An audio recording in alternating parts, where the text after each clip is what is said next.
متعلق فرمائیں۔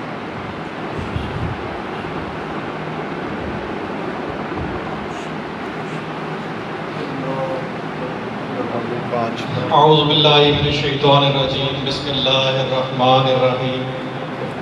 تمام تعریفیں اس پروردگار کے لیے کہ جس کا قبضہ قدرت میں ہم سب کی جان ہے۔ میں سب سے پہلے اپنے تمام عزیز مہمانان گرامی جو پنڈی سے تشریف لائے، جن میں وہ تمام ہیرے نگینے موجود ہیں جو ترازی صاحب کے جاری کردہ سفر کا حصہ ہیں، اللہ تعالیٰ سے دعا ہے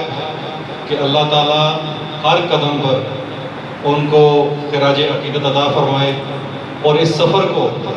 اسی جوش کے ساتھ، اسی ولولے کے ساتھ جاری و ساری فرمائے۔ میں کوئی مقرر نہیں، نہ ہی کبھی کوئی خطاب کیا۔ مشکور ہوں جناب سید اکبر علی شاہ صاحب کا جنہوں نے موقع دیا اظہار خیال کا۔ جن کے لیے آج ہم یہاں جمع ہیں وہ کسی تعارف یا کسی تعریف کے محتاج نہیں۔ جناب میاں عبد القیوم ترازی، یہ نام ہی کافی ہے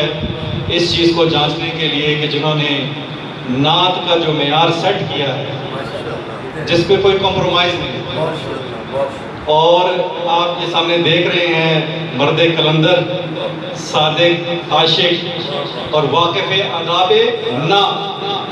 واقف شاہ صاحب، آپ کو بھی سلام ہے جی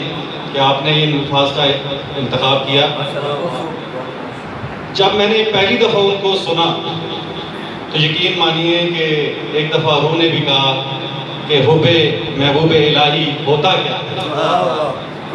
حب محبوب الہی میں بڑے بڑوں کو تڑپتے دیکھا، بڑے بڑے سفر کیے، اور میلاد کے سلسلے میں شاہ صاحب کو پتہ ہے کہ ہماری نسبت جن لوگوں کے ساتھ ہے،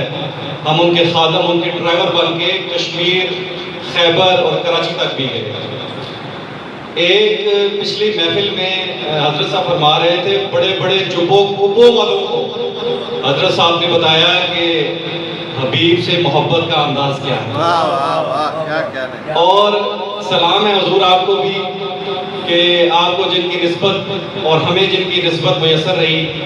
اللہ رب العزت سے دعا ہے کہ میاں عبد القیوم ترازی جس انداز میں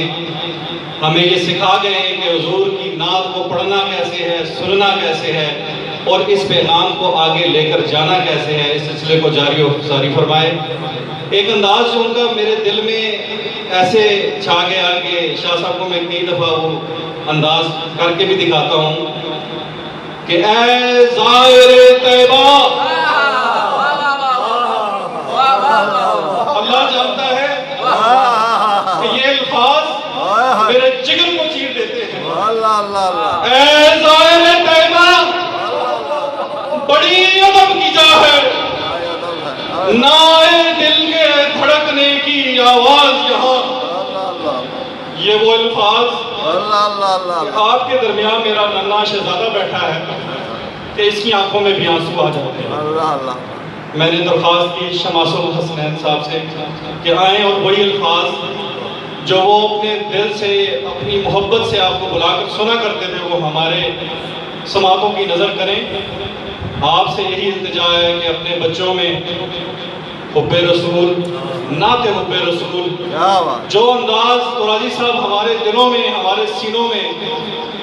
پیوست کر گئے ہیں، اس پیغام کو آگے سینہ بسینہ پہنچائیں تاکہ یہ کارواں اسی جوش و ولولے سے اور اسی آب و تاب سے اپنی منزل کی طرف رواں دواں رہے۔ میں چند آخری الفاظ جو طارق صاحب کی موجودگی میں نے ظہر کی نماز کے بعد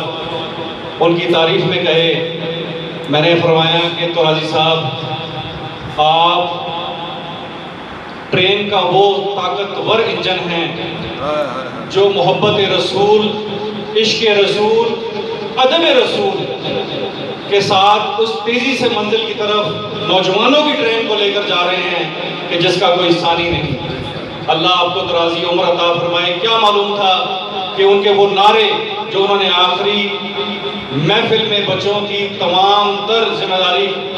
نبھانے کے بعد ادا کیے کہ کشمیر سے ہمارا رشتہ کیا، لا الہ الا اللہ، ایران سے ہمارا رشتہ کیا، لا الہ الا اللہ، اور پھر فرمایا کہ یہ خالی فقط نعرے نہیں، ان میں جان ڈالنے کی انہوں نے کہا کہ عشق محبت رسول میں موت بھی قبول ہے۔ اللہ رب العزت ان کو کروٹ کروٹ جنت عطا فرمائے۔ ان کے صاحبزادان جو بیٹھے ہوئے ہیں ماشاءاللہ، مصطفیٰ بھائی ہیں، مجتبیٰ بھائی ہیں، اقبال بھائی ہیں، چھوٹے صاحبزادہ میں نام نہیں جانتا، لیکن انہوں نے اپنے والد صاحب زہیر صاحب نے بہت خدمت کی۔ آپ یقین مانیے